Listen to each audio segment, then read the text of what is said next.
How's it going, everyone? TWIF Week 3 preview, this time with the guest who just came off of a win, Rampy, tradition of losing. And we start this week with a bit of an atrocity, a game that was honestly won for 2 straight days until Wednesday, whenever the score changed seemingly in the middle of the night. It was dismissed without warning, like the Huffington Post writer David Seaman.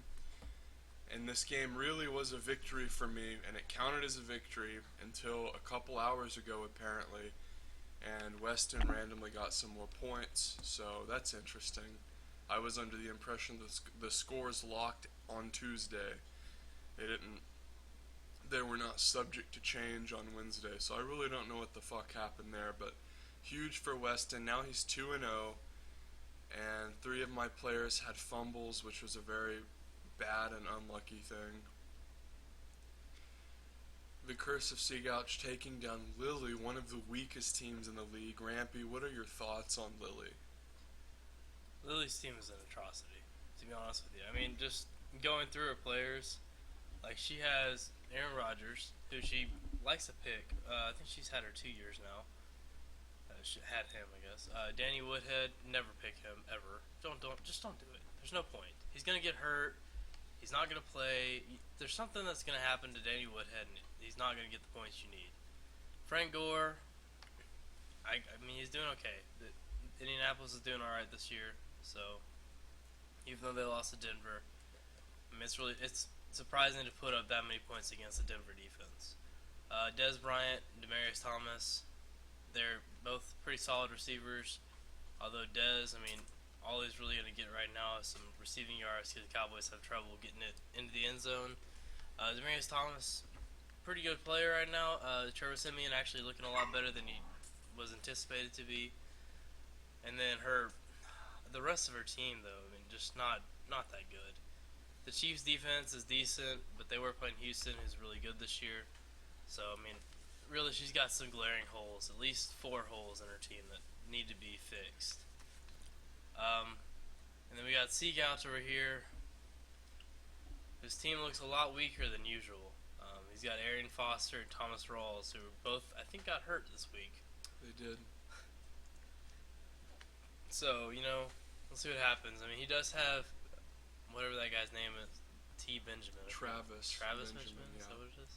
He's kind of the guy who's getting targets instead of Allen after Allen's Yeah, he got lucky because Keenan Allen got hurt. Like, come on. Typical Seagouch luck. And he does have Gronkowski on the bench, like he does every year, but I don't think he's going to do it enough when he comes back to take over whatever James's job is for him, because Pittsburgh Steelers are really good this year. And he has Kansas City's kicker, so that's going to be good. And Packers defense isn't that good, but still. Seagouch's team has its usual good positions, and then it has a lot of holes this year that should be exploited. And honestly, with his running backs putting up that little points and one of his receivers putting up 4, I mean, he should have lost this game. But Lily's team is such a joke that it didn't even matter for him. And now Seagouch is what, 2-0? He's 1-1. 1-1. He should be 0-2. Weston beat him week 1. Yeah, that's right. So Weston's currently leading the division, my division. The cursed lands, as it were. 2-0. And to speak to Lily's team, I really actually like Danny Woodhead. I think he's a guy that gets a lot of targets both on the ground and in the sky, even though he's hurt now. I actually thought that was one of the better elements of Lily's team. Frank Gore, he's a decent player too. Dez Bryant is in an offense with a developing quarterback. And Dez Bryant is a guy who historically has had no success without Tony Romo. He's been god-awful without Romo. So I don't think Dez Bryant's a very strong pick for her. Demaryius Thomas has lost a lot of value without Peyton Manning. Fleener was never good. Really no talent. Yeah, now he's in New Orleans, so like even more of a crapshoot. Is definitely way more of a crapshoot in New Orleans. He'll have the odd week where he'll get the touchdown. That doesn't make him good. She does have Sammy Watkins. Sammy Watkins is terrible. He's so bad. He's injury prone. He's a consistent underperformer on a Bills offense that is not explosive. He's really not a guy who impresses impresses me at all. Yeah, I agree with that. The one thing to note about Lily's team here is she has Crowell, Cleveland's main squeeze, on her bench. If I were Lily, especially with Woodhead being hurt, I would just try to maybe move Crowell and shore up some of my other weaknesses. Or definitely starting Crowell, because this guy really would be one of the best players on her team. But from top to bottom, Lily's team has glaring weaknesses.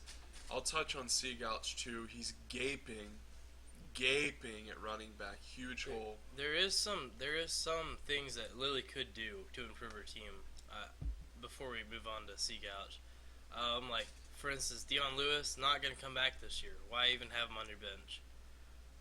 Also, Sanu on Atlanta not going to get the touches that Julio Jones or even their other receiver, I forget what his name is. He's not going to get that many touches. Vincent Jackson's all right.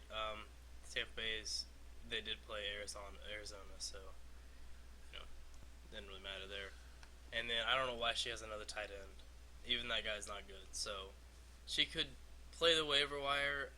I don't know if she will, but if she did, she could get some good players. I think it's almost ludicrous to sit here and talk about Lily's team. It's like, oh, here's all these things she could do. But, I mean, she's still benching Crowell, so she consciously made the decision to start both Watkins and Woodhead above Crowell. And after week 1, it was clear Crowell was the guy. He was going to get the touches over Duke Johnson. So I think Lily really dropped the ball by benching Crowell. And if we look, it would have been the difference in the game. She would have won. So to sit here and say, oh, well, she needs to make trades, well, you have to start the right people first. And honestly, I don't think Sanu's the worst in the world. I'm not saying he's bad. I'm just saying he's not going to get the touches that somebody like Julio Jones is on that offense. I mean, that's true, but he's still on an offense that is reasonably good and has a decent they scored 35 points and he got 1.9 points. True. Vincent Jackson's not terrible, but she has to make the basic decisions before you can even talk about trading. I mean, Colby Fleener, Sammy Watkins is not going to cut it. Pretty much every week this is going to be terrible. Mm-hmm. Now she can't even make the wrong decision because she is going to be forced to start Crowell, and hopefully she gets rid of Watkins for Jackson. But let's just that's what I think. And Seagouch really has trouble at running back. Randall Cobb's not that good. He got lucky with Benjamin. James is not that good, although he did get a touchdown. He's on the Pittsburgh Steelers, so he's guaranteed at least some points. And Emmanuel Sanders is going to have less production than he did last season, plain and simple. Yeah, that's true. Because of the quarterback issue. And C.J. Anderson is getting the ball a whole lot, so they're having a lot of success in the run game in Denver. And the wide receivers just flat out aren't getting that many points this year.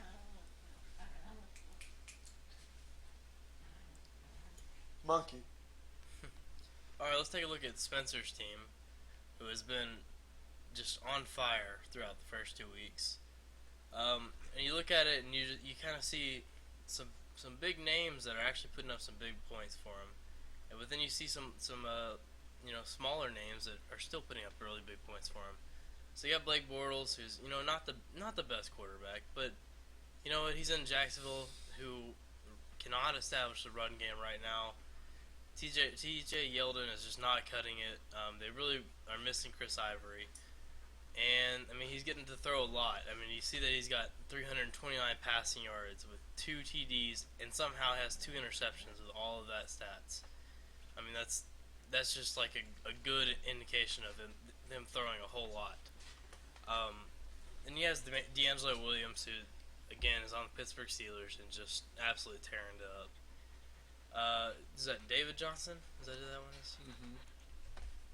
Too many Johnsons. As you see, Rhaegar taking a big chunk out of my back. Alright, David Johnson on the Cardinals, who are really good this year. He actually didn't even get very many rush yards. He just caught the ball a whole lot. I forget, is that Jordan Matthews? Philly's main target. Yeah. Who, didn't get a whole lot of points this week, but still got 71 reception yards. I mean, Philly's pretty good. Even without Sam Bradford, they're still pretty good. Sean Diggs on Minnesota. Stephon Diggs, actually a lot better than I expected him to be. Although I do think that he had a kind of an overachieved week last week. And then Jordan Reed, tight end of Washington, really good player. Kirk Cousins, just really bad this year. Matt Forte, obviously just going ham this week. Literally just demolishing Buffalo by himself. 3 touchdowns, 100 rushing yards. I mean, how do you beat that? Mason Crosby, good kicker, good solid kicker. Although this last week they didn't have a very good week. Dolphins defense, not good, but he's already actually made a trade for the Cardinals defense, so his team just got a lot better. And if we look at Spencer's bench, it's just loaded with talent also. And I do want to point out that he did trade away DeMarco Murray, and he also traded one other player too, to the Fantasy Genius. Was it his defense, perhaps?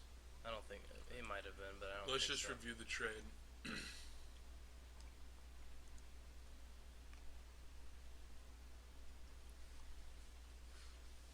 Yeah. So, DeMarco Murray and Devontae Parker, Spencer sent, and he received the Cardinals D and Adrian Peterson. Who was hurt? Now, Peterson was severely injured.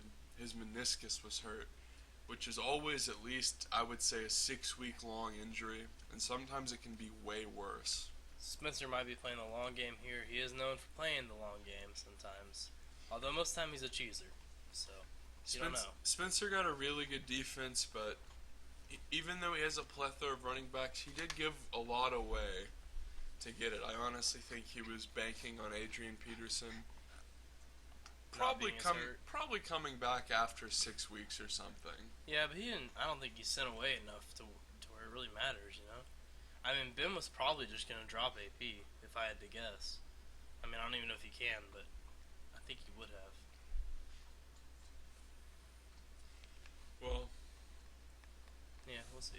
I would consider Ben the trade because of the fact, I guess, Spencer won in a sense because he met a need of his team, but overall I'd say Ben got more value. I think so too. I think Ben got a very solid running back. Okay, let's get rid of let's go through the rest of last week and talk about the current week. Yeah, okay. So let's continue on to Kevin's team. Kevin the Commish. Obviously has Cam Newton, so Cam Newton just a fantasy god basically. I still prefer to draft running backs over him just because I think the running back pool is smaller, and Cam Newton is going to put get you 20, 25, 29 points a week, but you really need that running back because if you see right here, this Detroit running back not going to cut it, those are the kind of things that lose you games right there. So yeah, C.J. Anderson, who beginning of this year I didn't think was going to be a good player at all. He's turned out to be pretty strong behind the Denver line, who I still don't think is very good. Obviously that Abdullah guy, not that good. On the Detroit Lions, Lions players are, I don't think they're that good, to be honest with you. Deshaun Jackson is actually a really good player. Catches a lot of touchdowns and gets a lot of long balls. I think he got hurt in this last game. I'm not really sure. T.Y. Hilton, usually pretty good, but he was playing against the Denver defense again. You got to look at that. I mean, those are the kind of things you got to look and see. Did he have any other options? He really didn't. So that's why you need to load your bench. I mean, he had this guy, like Torrey Smith, but sometimes you got to look at it and see, is it worth the risk of playing him, or maybe not. I think to glance at both of these teams, to touch on Spencer briefly because he's clearly looking very good. Bengals is on an offense that's going to score quite a few points. They're an explosive offense, and they don't really have a lot of defense, so they get a lot of kind of give-me touchdowns late in games. Texas Tech. He has Deangelo Williams, who's doing very well, better than expected, on a team that's winning a lot, that gets off to early leads and crushes people with defense and runs it out. So for at least until Bell comes back, Deangelo Williams is going to be very good. David Johnson is consistent. He gets a lot of touches, and he doesn't have a lot of people impeding on his carries. That's great for Spencer. And those are the qualities you want in a fantasy running back.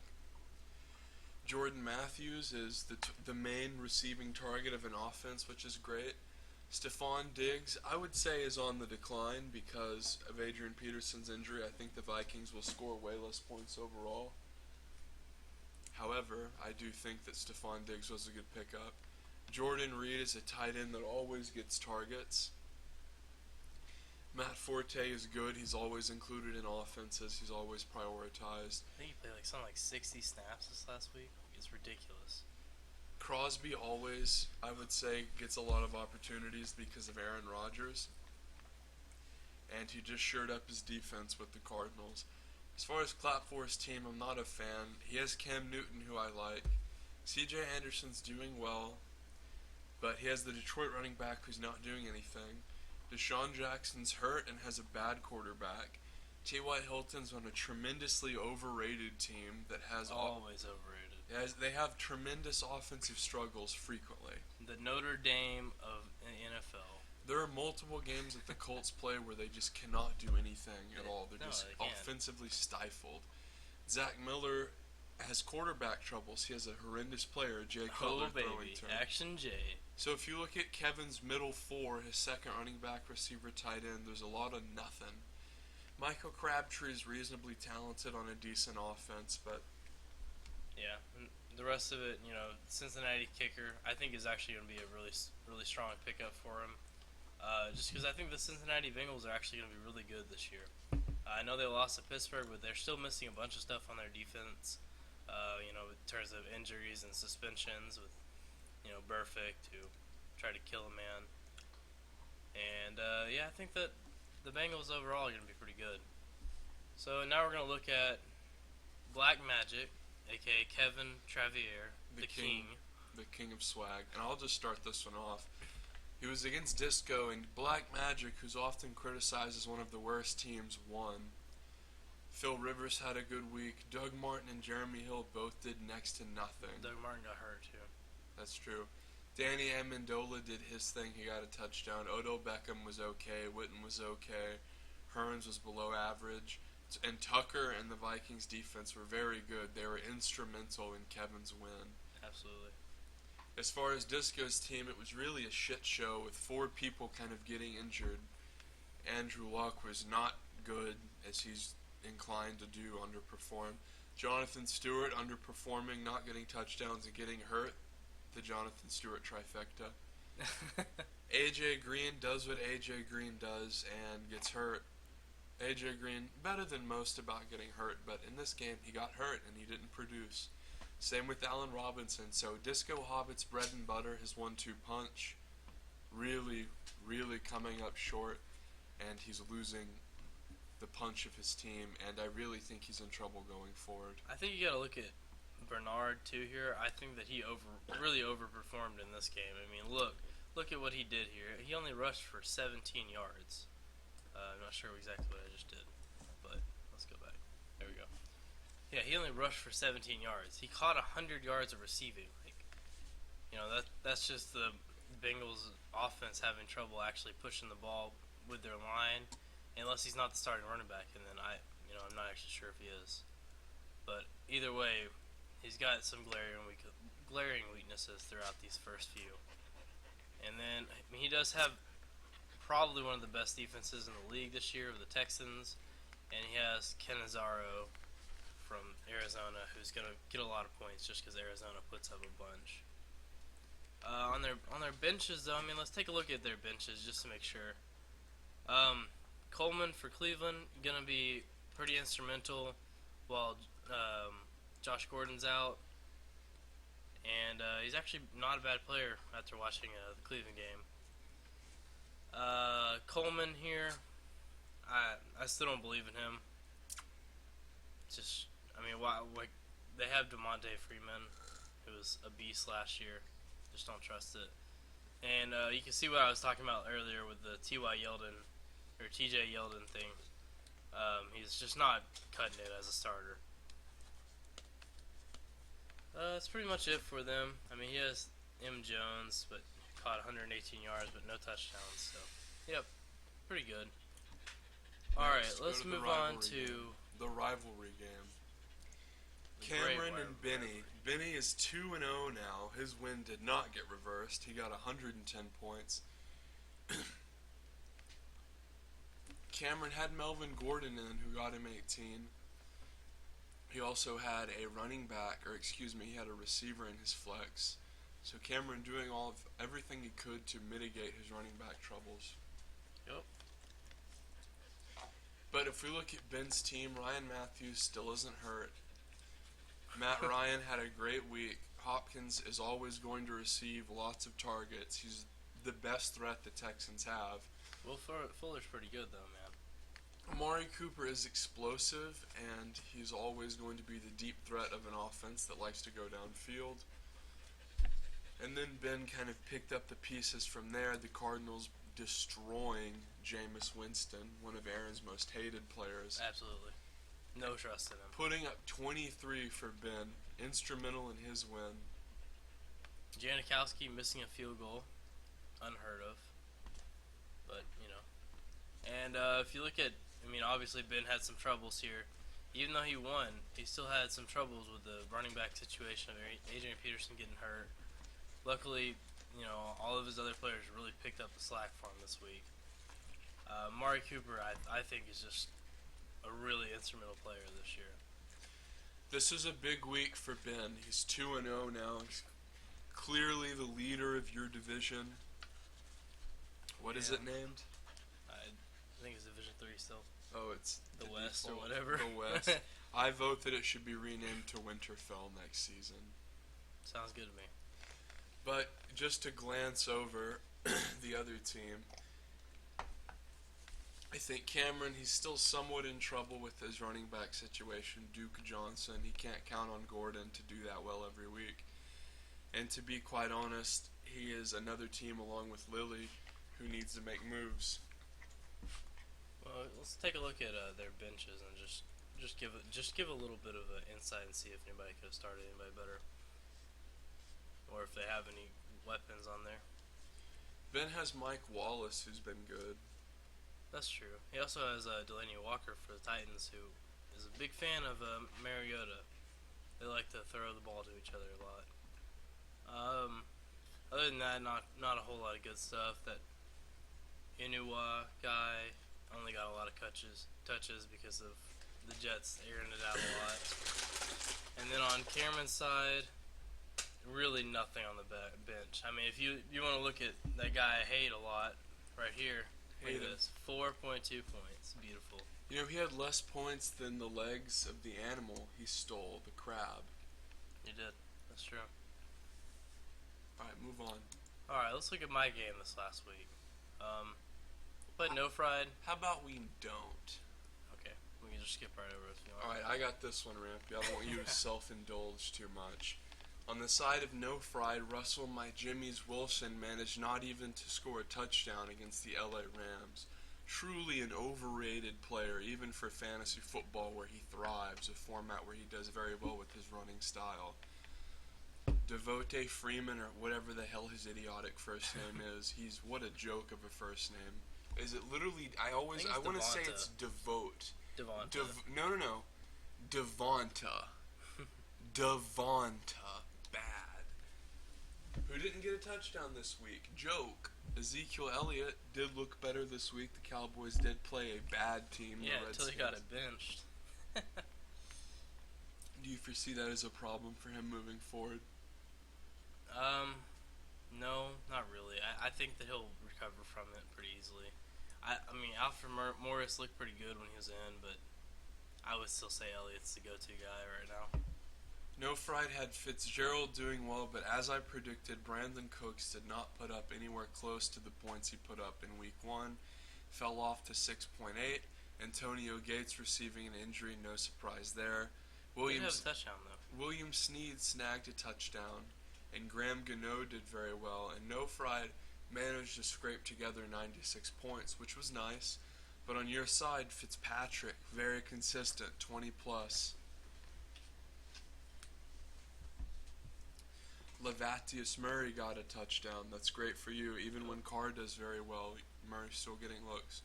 Gurley's on an incredibly shitty team, and he only got 7 points. You should be worried. Victor Cruz, who's continuously projected 1 or 2 points, is always getting you about 70, I would say, usually. And he's getting his fair share of targets, even with Odell Beckham. Yeah, he really is. I mean, he's exactly what the Cowboys are lacking in terms of a number 2 receiver. He's everything Terrence Williams wants to be. Absolutely, exactly. Doug Baldwin, I don't even know what to say, man. The Seahawks look so bad this week. They're eating shit for money. That's what happens when you have Russell Wilson at the helm. Russell Wilson's not bad, man. I don't know where you can even say that. He's not great. And if you look at Doug Baldwin, he's not great either. Did you watch the game? Their offensive line was just god-awful. It was so bad. Well, Russell Wilson's going to need an O-line to put up fantasy points. That's true. Aaron. That's true. And you had the Broncos defense who played hopeless Indiana. 5 sacks. I mean, and what about Greg Olsen, your boy? I love Greg Olsen. I would say the best fantasy football tight end in the league, and probably the best tight end in the league as far as offense goes. And Greg Olsen really did tremendous this week, although most of it was on that long pass that he got. True. It was 65 yards, something like that. Yeah, he ran it a very long way.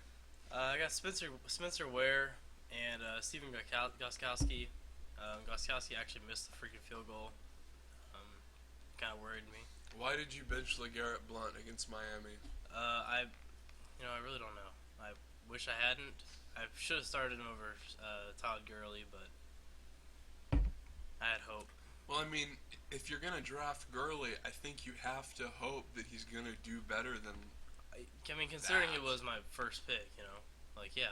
How do you feel about an argument of, oh, well, Blunt's playing a defense that's known to be terrible, and New England looked good in week 1, and LA looked terrible week 1.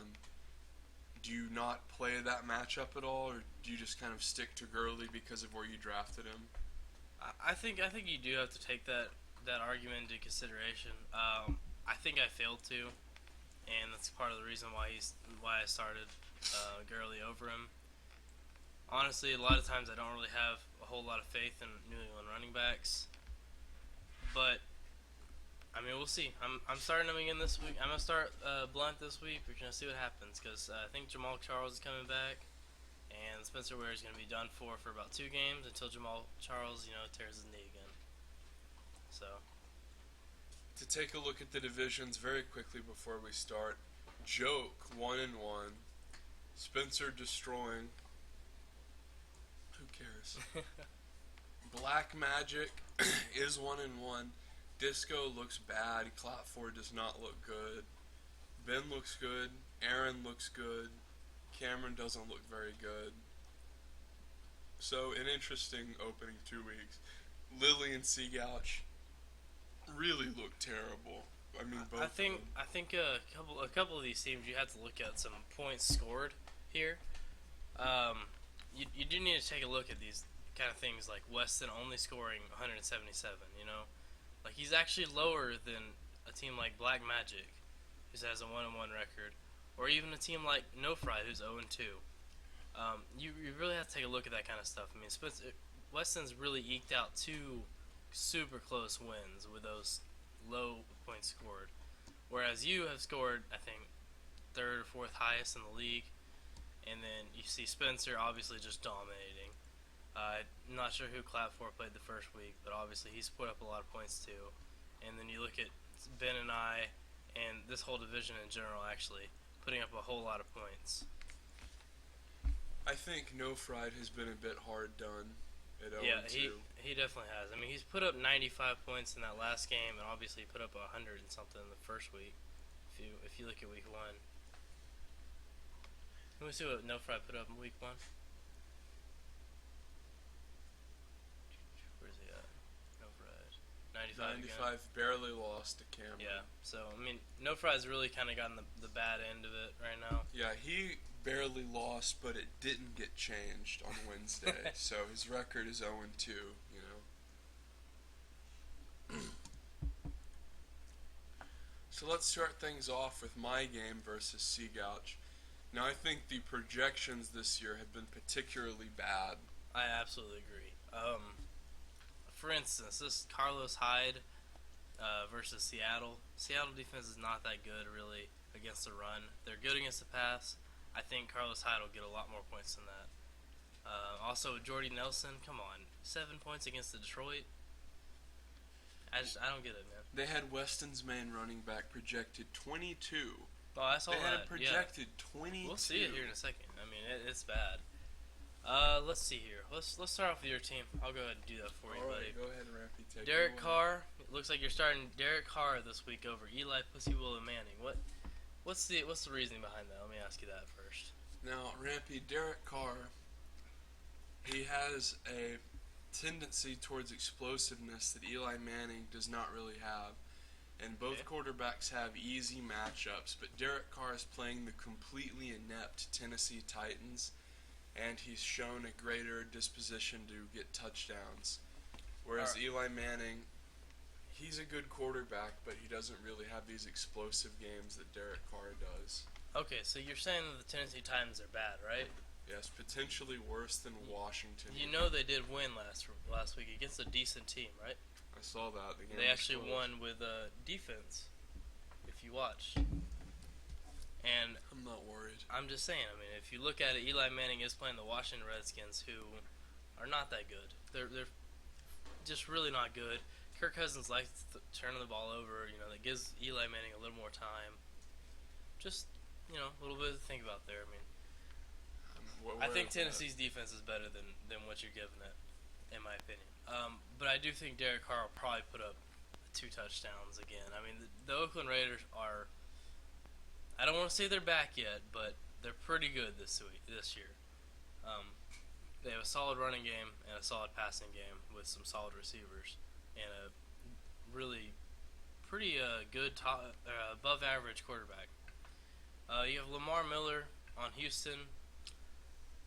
Not sure how I feel about that one. I think he's probably going to put up about 10 points. I don't think he's going to put up a huge game, and I don't think it's going to be too bad.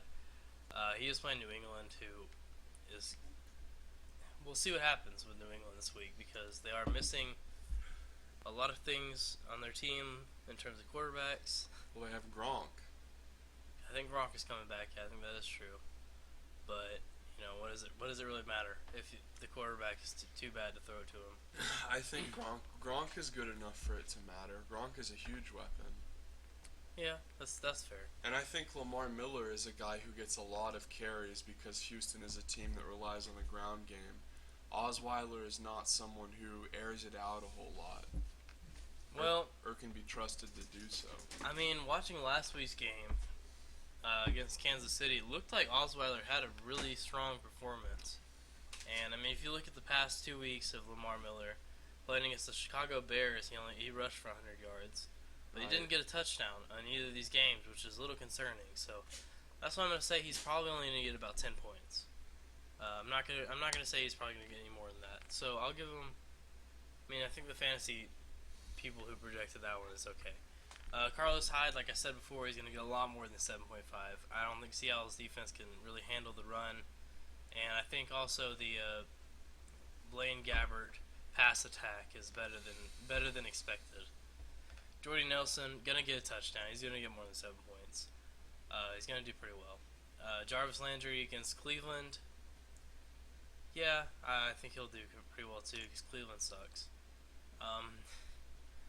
You have a Indianapolis tight end. True. I think that's all that needs to be said. Kelvin Benjamin. Effort might play. Tyler Effort, the guy on my bench, he might come back this week. So. Okay, well, if you play him, either way, you're not going to put up a lot of points in the tight end position. Tyler Eifert is playing against Denver, so might be better with Indianapolis Doyle out there. Kelvin Benjamin, it is a absolute, I can't even believe why he would be projected 5.6 points.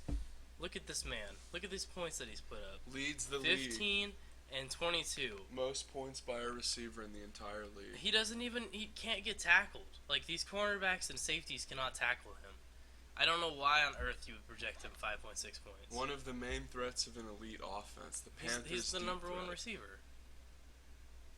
I don't get it. I don't get it. Blair Walsh projected 2 points. I understand. See, that makes sense to me. Panthers defense versus Minnesota, 6 points. I don't understand that either. I think they're going to get about 12. So, I mean, that's just my take on it. Looking at your bench, if you do start any of these guys, don't start either of those guys. Please don't. How do you feel about Cole Beasley? I think Cole Beasley right now is actually a pretty valuable asset, just because of Dak liking to throw to him a lot. The defenses that they've gone up against so far have really restricted the deep ball and have opened up that 5 to 10 yard area in the middle of in the middle of the field. Hopefully Dak can get those balls down a little bit to let him catch them. But I think he's all right this year. Unless you go through since you're playing the man himself. All right, I will just go back to back. So, Carr's playing Tennessee this week, and Ben Roethlisberger's playing Philly. Roethlisberger's a far better quarterback than Derek Carr. I edge Roethlisberger. He is playing Philly, though. Philly defense pretty good. I'm not too concerned. I think Lamar Miller versus McKinnon is going to be a complete bloodbath. Miller is guaranteed touches, and McKinnon's playing Carolina's defense, who does not let up on the run, ever. Carlos Hyde versus Jay Aiyeh. He's taking over for Arian Foster on Miami. Carlos Hyde will outperform him. Randall Cobb versus Jordan Nelson, two Green Bay receivers. One is the number one threat, and one is kind of the second/third. So edge Nelson. To go back to a JJ or whatever his name is, he is playing Cleveland, so you might want to put that into consideration. I think maybe he might put up a little bit more points if he is the starter and only toucher on it, at least. I don't think it'll be close. It depends. We'll see what happens. The Seahawks might get the shit together this week. So. Landry is also playing Cleveland. He will outperform Travis Benjamin, who I think will have a good week as well. I think it'll be close on that one, but I would agree. I think Jarvis Landry will put up points. If Gronk plays, he'll do better than Doyle or Effort. Yep. That's fair to say. Kelvin Benjamin will outperform Sanders. It's not even close. Yeah, no chance. Benjamin proving that even though he had an ACL injury, he's still an exceptional player. I mean, you really just can't tackle him, man. I mean, he's what, like LeBron James size and plays receiver. I mean, come on. Santos will outperform Walsh because Walsh is playing Carolina. Pretty cut and dry there, I would say. Yeah, Kansas City's pretty good. Hey, y'all want to see Cameron? I have a special guest. Special guest. Hey, wrap that game up. So we see, also we're going to go with the Panthers versus the Packers. Panthers are going to outscore the Packers defense. No question about it. Let's look at Seagouch's desperate bench here. Andy Dalton, pretty good, but not nearly as good as Big Ben. Bell, still suspended. Moncrief on the Colts. Thomas Rawls is hurt now, so basically Seagouch is kind of boned this week. I think he's projected to win, but Wiley's projections are all off here. I think Wiley will blow Seagouch out of the water. As you guys can see, we do have a new guest, or a couple new guests. We have another Husky in.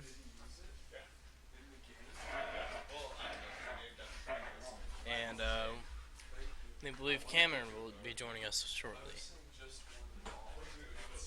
Hey, you guys coming over here or what? Yeah, sit down, Cameron. Take a seat in that chair. Take a seat in that chair. I'm not speaking. Spencer, Cameron, what do you think about Lily's team, buddy? Same thing I said last week. Where she's what? I need some work. Are you gonna tell her to update her roster? Yeah, she's gonna. Can you do that at I'll least? let her know. Hey, you're fine. So what do we have, Aaron? We're on the Hugs and Hand Grenades versus One Johnny Football, please. This one's not even going to be a contest. Jesus, IR did not play full practice. I guess. Did not play practice. I mean. Dogs being loud, love it. I think if she puts in Crowell, and maybe Vincent Jackson does something this week, I think she might have a chance. But I don't think it'll be a very good chance. Unless Eric Decker doesn't play, then maybe. Let me bottom line this for you, Aaron. Danny Woodhead's hurt. Colby Fleener's terrible. Sammy Watkins is terrible. Weston's going to slaughter this game, and he's not going to need any Wednesday bullshit to do it. Next. Yeah, looking at Weston's players, he's pretty much bound to win this one. But it's fantasy football, things can happen. So let's move to the Commissioner versus Chad. Chad, the auto drafting, not looking at his team, did not participate in the draft. This is another slaughter. Andrew Luck sucks. Jonathan Stewart sucks. AJ Green's hurt. Robinson's hurt. And even with the commish has some talented guys at the top end. His double running back quarterback combo almost alone are going to be able to defeat Disco easily. Now, Wiley, but look, the fantasy genius Michael Fabiano has predicted that Disco Hobbit should beat him.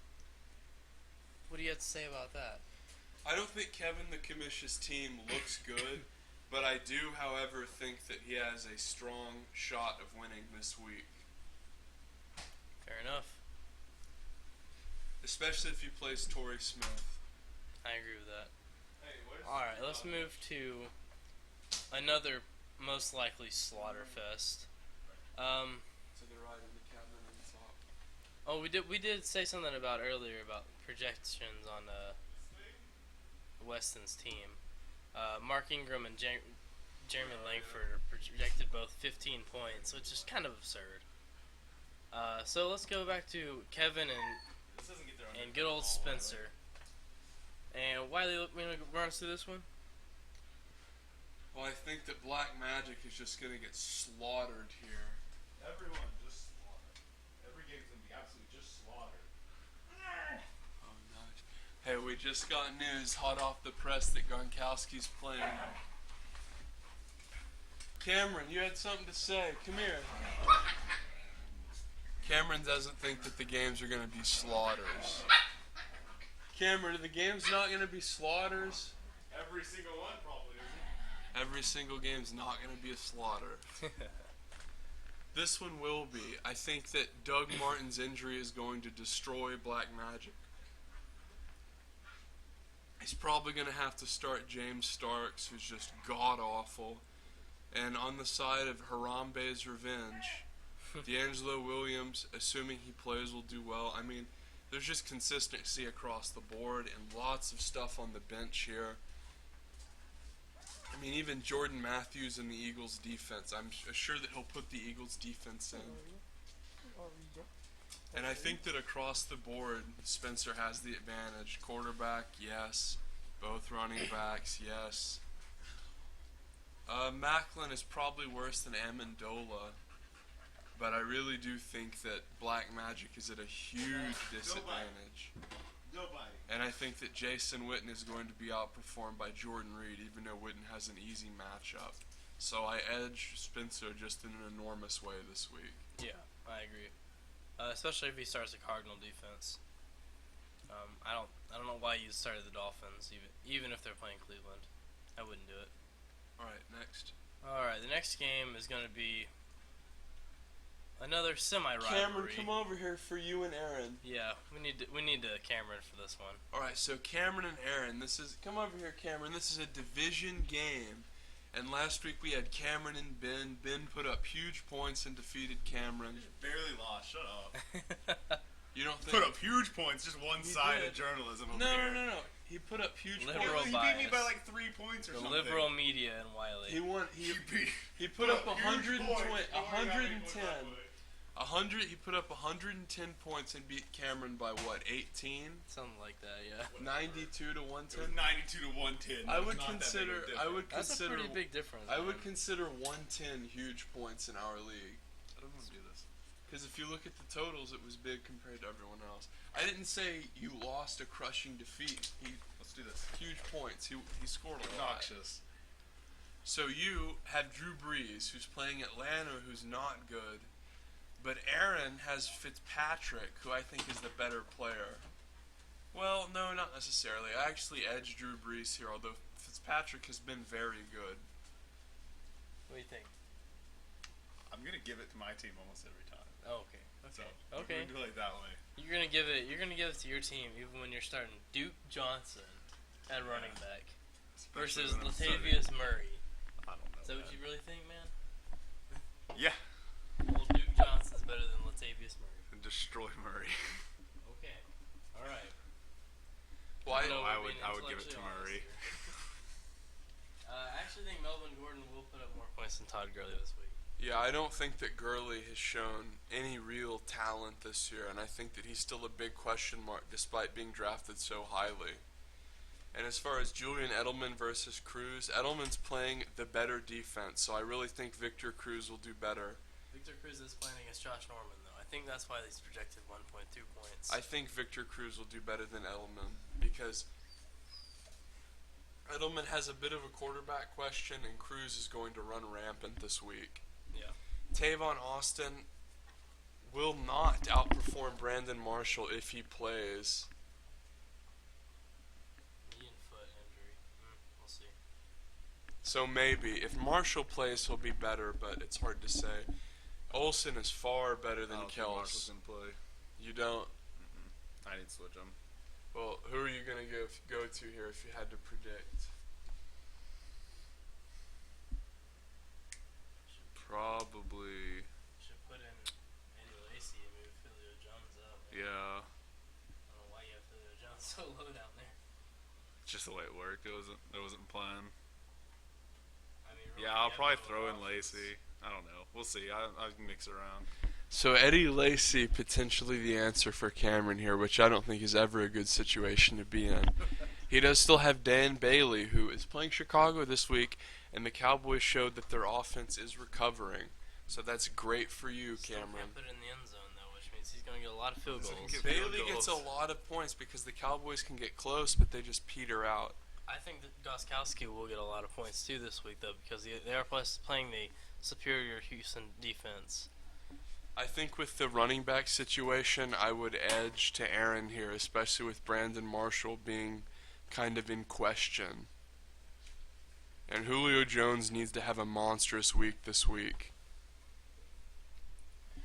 So, we're almost done. Does it really matter that I lost my last game whenever I lost to an auto-drafted team? That's a good question. Maybe it means more. Not really. I lost to it, too, man. Don't worry about it. So, I edge Aaron there. Prediction? I think I'm going to beat this Cameron. Sorry, buddy. Andrew Lacy all the way. Cameron, are you really placing your hopes in Eddie Lacy? No, He says he's not, but not really, but we'll see. we'll see. This is the final game, right? Final game. So no Fried in the Fantasy Genius. 0-2 versus 2-0. Now I think Mark is way better than 0-2. Russell Wilson is playing bad San Francisco. I think he'll have a good week. But Matt Ryan's playing the New Orleans defense, so both quarterbacks are probably going to do pretty well. Yep. Devote Freeman has been disappointing. Ryan Matthews has been good. Edge Matthews. I disagree on that one, judging by them playing the Pittsburgh defense and Devontae Freeman playing New Orleans. I think that Ezekiel Elliott will have a good week versus Chicago, but I also think that Murray will do well versus Tennessee. I'm going to edge Murray. I agree. Yeah. Fitzgerald and Hopkins are both very good, but Fitz is going to have a field day versus Buffalo. Yeah, absolutely. I mean, New England's defense is still pretty good. I would never count them as being a bad defense. So The Cooks crapshoot versus Amari Cooper. I edge Cooper. Antonio Gates, I think, is injured and going to be out this week versus Thomas, the Jacksonville tight end. I'm just going to edge Thomas. Looking at who else you would start. Jokey Graham. Jokey Graham. I'd still go for Thomas on the. I'll take Thomas. Wallace, Mike Wallace has been a player who's been overperforming, a very good pickup, versus Snead, a guy who's part of a crapshoot offense. I edge Wallace there. Me too, yeah. Janikowski versus Gano. Gano's going to have a great day versus Carolina, but Gostkowski's also going to have a great day. Not Gostkowski, Janikowski. I'm going to edge Janikowski here, actually. No, excuse me. I think the Panthers will just obliterate the Minnesota Vikings because they don't have Adrian Peterson, and I think that's really going to be rough for them, so I edge Gano there. Yeah, I do too. It's and it's even at home, so the Carolina Panthers just kind of it's not even going to be close against Minnesota. And as far as defenses go, I'm going to edge Seahawks because I don't think San Francisco is that good. And hopefully for my sake, the running game starts to work out a little bit with Carlos Hyde. What do you think, Aaron? I think that the Ravens defense is going to have a better day against Jacksonville, simply because Blake Bortles likes to throw interceptions. He likes to? He did. He threw 2 last week, man. I'm actually pretty torn on this game. I think it's very hard to judge. What do you think? I actually think Noah Fry is going to take out Ben this week. It's tough for me to call, but I'm honestly going to edge Ben this week. I think it will be very close. Definitely one of the most entertaining games to watch. I agree. Sounds good, man. For the final question, who do you think is going to win between Seagouch and I? Because both teams are 1-1, and this is a very important game. I think Seagouch's team has too many injuries, too many problems. I think he got it all the way. Okay. Well, that was the 3-man TWIF. If you enjoyed, subscribe, like, and comment for more.